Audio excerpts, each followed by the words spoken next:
இந்தியால 2024 ஜூன், ஜூலைல லோக்சபா தேர்தல், பாராளுமன்ற தேர்தல் நடந்து முடிஞ்சது.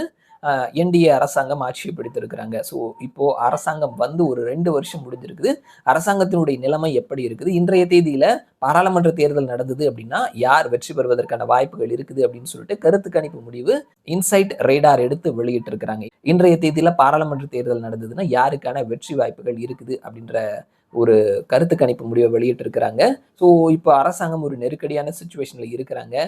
காக்ரோச் ஜனதா பார்ட்டி அவர்களினுடைய போராட்டம், மத்திய அமைச்சரினுடைய ரெசிக்னேஷன் அப்படின்னு சொல்லிட்டு பல விதமான சிக்கல்ல இருக்கிறாங்க. ஸோ, யாருக்கான வெற்றி வாய்ப்புகள் அப்படின்றத தெரிஞ்சுக்க போறோம். இந்த கருத்து கணிப்பு முடிவு அப்படின்றது சிஜேபி ஆரம்பிக்கிறதுக்கு முன்னாடி எடுக்கப்பட்டது அப்படின்றதுனால, ஸோ அவர்களை லிஸ்ட்ல சேர்க்கல. காங்கிரஸ் அண்ட் என்டிஏ இவர்கள் தான் இருக்கிறாங்க. ஸோ, யாருக்கான வெற்றி வாய்ப்புகள் இருக்குது அப்படின்றத தெரிஞ்சுக்கலாம். மொத்தமா 543 பாராளுமன்ற தொகுதி. இதுல 272 பிளஸ் இடங்களை பிடிப்பவர்கள் மெஜாரிட்டியோட ஆட்சி அமைப்பார்கள். ஸோ, இன்றைய தேதியில தேர்தல் நடந்தது அப்படின்னா, என்டிஏ, பிஜேபி கூட்டணி 330 370 இடங்களையும், இந்தியா அலையன்ஸ் 160 210 இடங்களையும், மற்றவர்கள் 8 15 இடங்களையும் கைப்பற்றுவார்கள் அப்படின்னு சொல்லியிருக்கிறாங்க.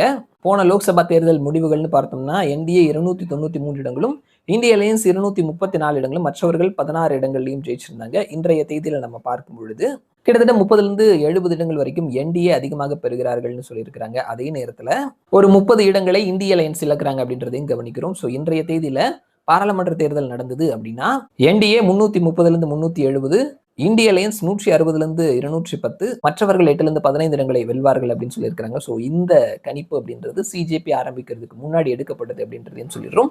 ஸோ, பார்க்கலாம் என்ன நடக்குது அப்படின்னு சொல்லிட்டு மறுபடியும் நான் உங்களை இன்னொரு வீடியோவில் சந்திக்கிறேன். அது வரைக்கும் நன்றி.